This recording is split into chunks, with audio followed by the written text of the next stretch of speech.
Hello everyone, lovely to talk to you today. My name is Maya Cygańska. I'm the Farmed Animals Program Officer at Your Group for Animals, and I'll talk to you today about the role of the new generation of veterinarians in promoting animal welfare.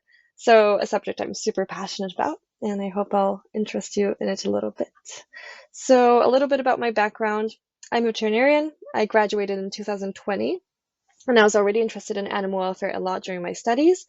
I was always, really into working in this area as opposed to the clinic. I mean, I did really enjoy the clinic, and I was a little bit worried that maybe I'll miss it if I stopped doing that completely. But fortunately for now, I'm very happy with my job, and I feel like I'm really influencing animal welfare in the best way or the most impactful way possible. And so after I graduated, I did a short internship in the European Parliament. So that was, the first time I was able to combine the veterinary knowledge and veterinary experience I had with a completely new area, so law and policy. And I really loved that. I really did enjoy being in a different environment than vet school, but also still feeling close to, the cause that I really cared about, which is animal welfare. And then after that, I took that experience, the new experience that I had in European law and policy, to Your Group for Animals, where I currently work as Farmed Animals Program Officer, as I said. And just a few words about Your Group for Animals. It's an animal advocacy organization based in Brussels, Belgium, focused on lobbying European Union institutions to achieve better protection for animals. So what this means is basically we're interested in influencing the process of creating law or revising law to get better protection for animals through legislation.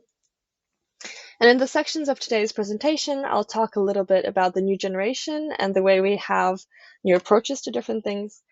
I'll talk a little bit of also about dealing with alienation, because this is something that we experience a lot as animal advocates in the veterinary community or the animal professionals community in general.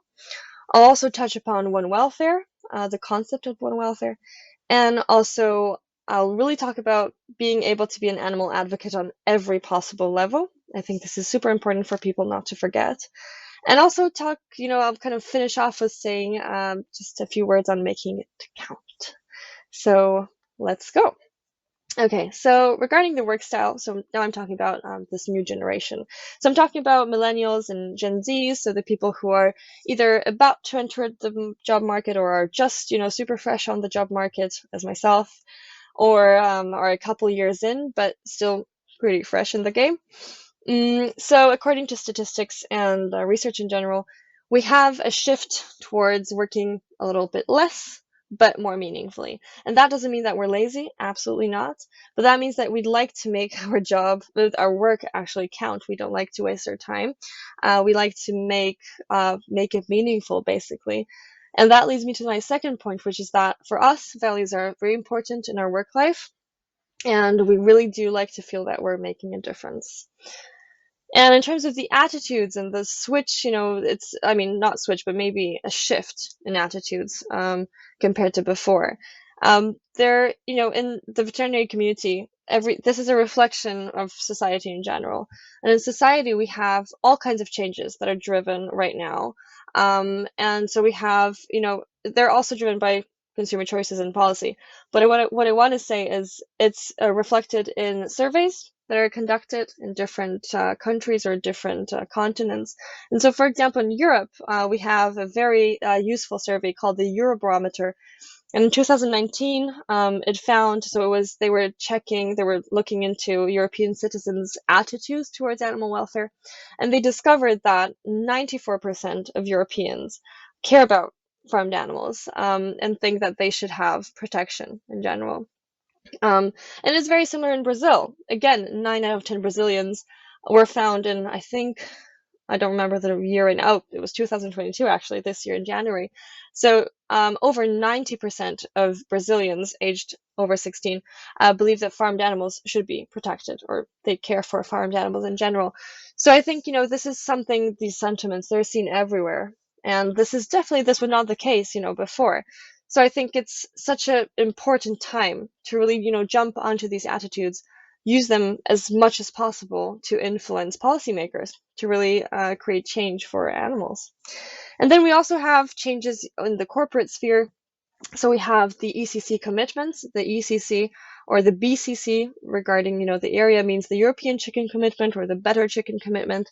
This is something to do with broilers, and it's the standards of keeping broilers. So these are standards that are taken up by producers, for example, who are, for example, committing to changing the stocking density, for example. So it's not as crowded for animals. So that's one of the points, for example, in the ECC.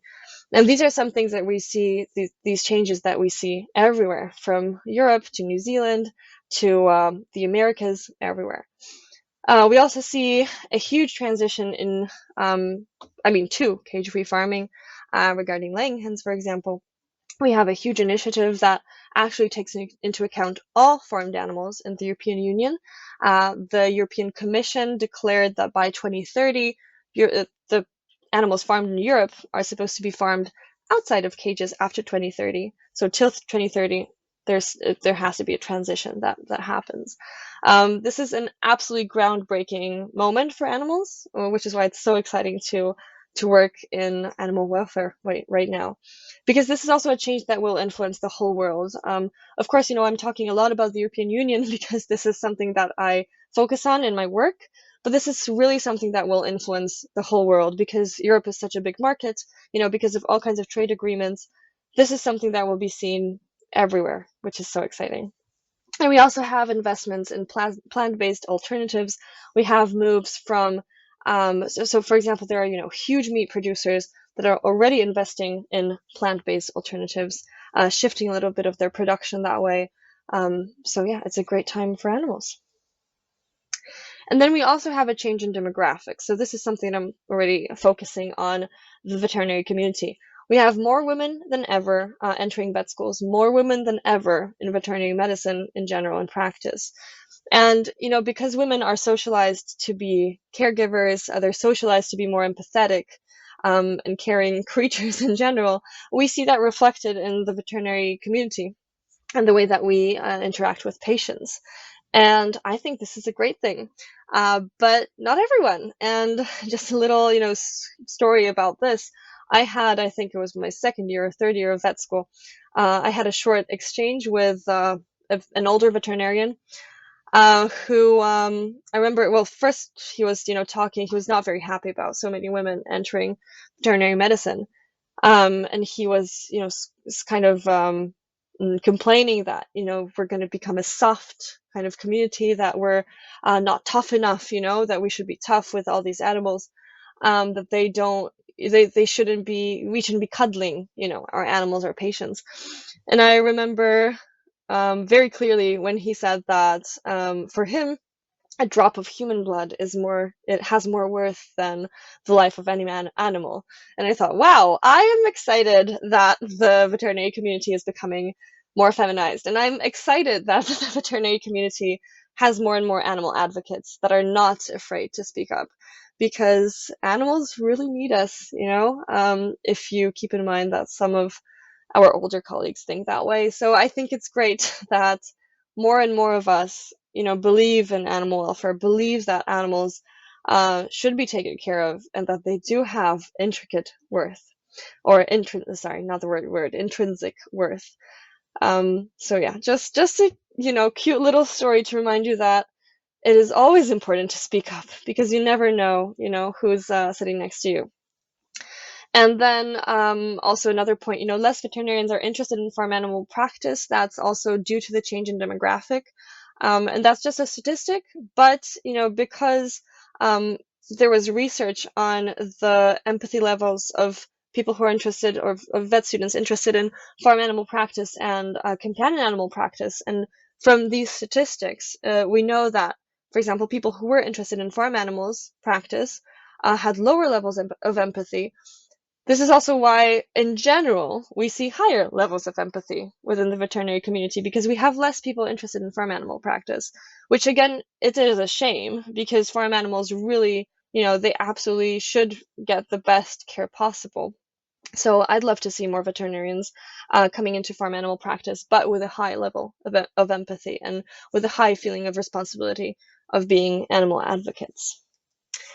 So let's talk a little bit about alienation and what we experience as animal advocates, in a community where it's not always seen as a good thing.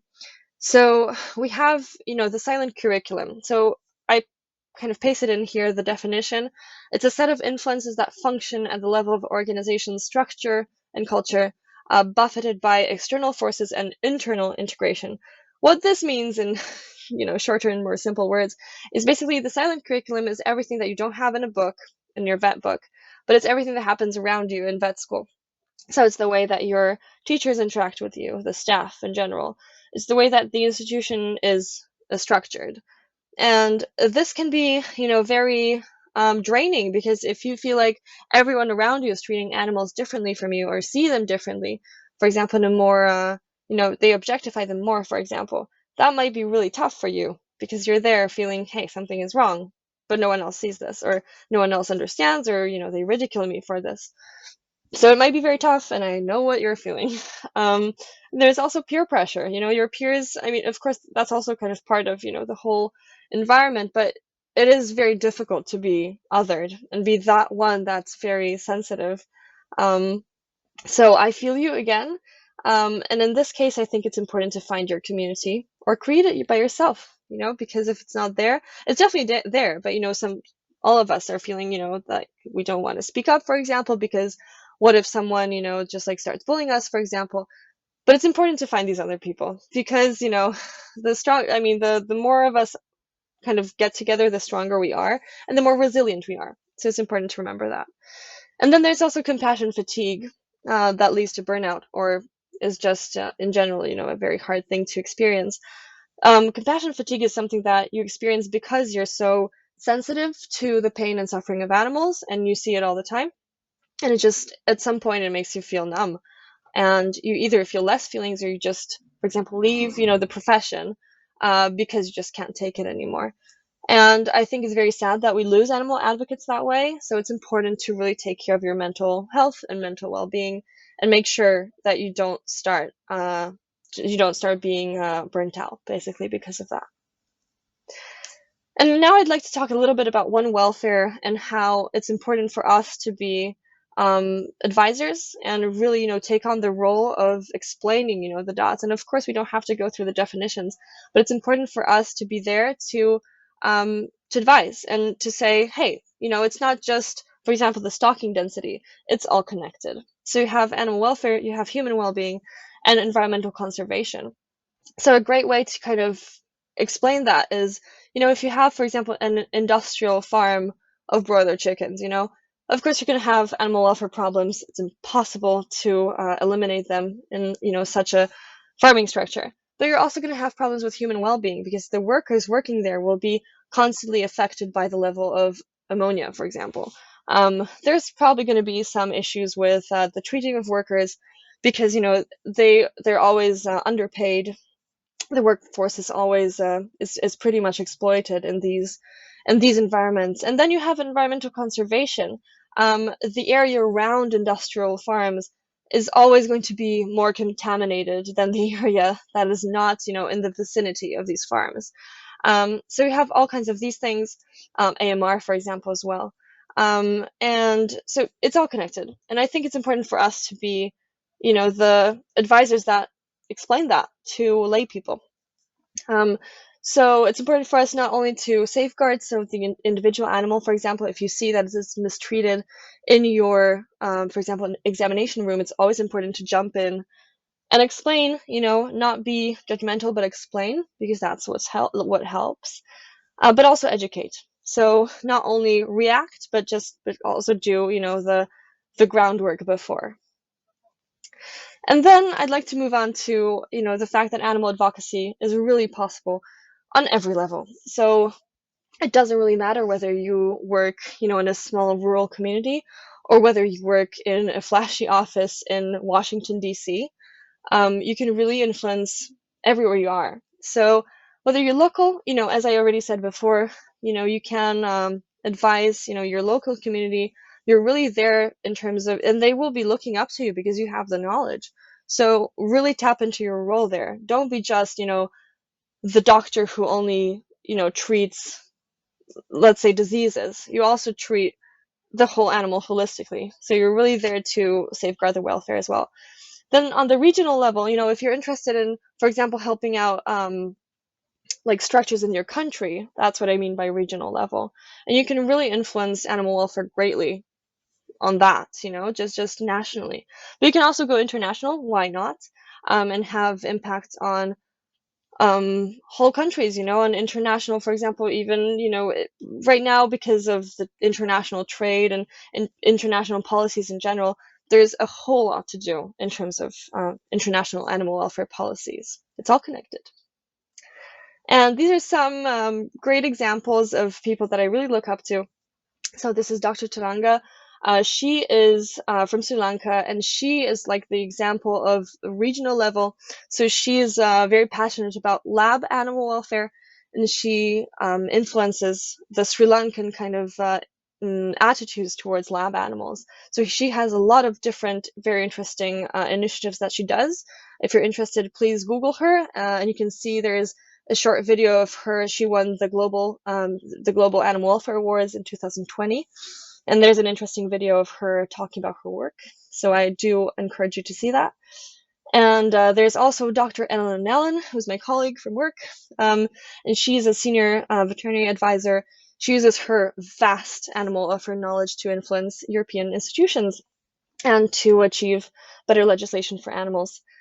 Support, for example, the European Commission in drafting new legislation or revised legislation that pertains to animal welfare. So it's really possible to do anything and everything if you're a vet who's interested in animal welfare. So I do recommend you to, Google them, get inspired, because whatever you come up with and has to do with animal welfare, it's probably possible. So yeah, I do encourage you to think about it and think outside of the box, basically. Definitely don't get caught up in thinking, if I'm a vet, I only have to be in the clinic. That's not true. I'm a vet and I'm out here, in Brussels, changing the world for animals a little bit differently than someone who does it in a clinic, which is also super valid, as I said before. And, a last point is to talk about making our advocacy count. So it's useful to think, we have only so much hours or only so many minutes in our life, so we should really, or in our work life, so we should definitely make sure that we're not wasting them. And I'd like to talk about perfectionism a little bit, because so many of us we want to be the best and perfect in what we do, and animals really don't care about that. It's always better to be a good animal welfare advocate as opposed to not advocating at all for animal welfare because you feel like you don't know enough. You definitely know enough. You're a veterinarian, or you're a professional that has to do with animals, has knowledge about animals. So you definitely know enough. It's definitely your role to step into that. If you feel like you're not the expert, you should stop feeling that, because you are. We are the people who know the most about animals. So we have to take that role, even if we're not animal welfare specialists certified by, a board of animal welfare specialists. So as I said, animals don't care if you're perfect. Animals care if you're there, and you should be there for them. And then regarding effective altruism, this is a philosophy that I like to talk about. I like to follow, some principles of it in my work, because I feel like it's important, as I said before, to really make our time count. And this is about doing good as well as possible, as effectively as possible. So if you're interested in that, I would recommend a quick Google and just looking into maybe, other principles and the philosophy in general. And, to kind of finish off, I think it's important for us to remember that, as I said before, to really tap into that role of animal advocates, because right now it's the golden era to change the world for animals. There are so many things happening, and the niche, for veterinarians, for experts with animal welfare knowledge is, I don't want to say it's huge, it's a niche, but it's so important for us to jump in there and really use our knowledge to influence changes for animals as well as possible. And this is me with a species that suffers, well, not the most, because, there are a few species that suffer so much and in the biggest numbers, but this is definitely one of the species that suffers the most. And I'm very privileged to work for the improvement of the welfare of this animal. And I think, it's important for us to combat, for example, compassion fatigue, to experience the joy of these animals that we work for. So I was very happy to, kind of, just cuddle this rescue chicken. It was a great moment, and it's important to combat compassion fatigue, to make sure that we're always there for animals, that we don't slow down for them. And yeah, that's it. Now it's your turn to change a word for animals. And if you'd like to get in touch, this is my email. And this is my dog giving you the side eye. So I hope you enjoyed. Stay inspired and do good for animals. Bye.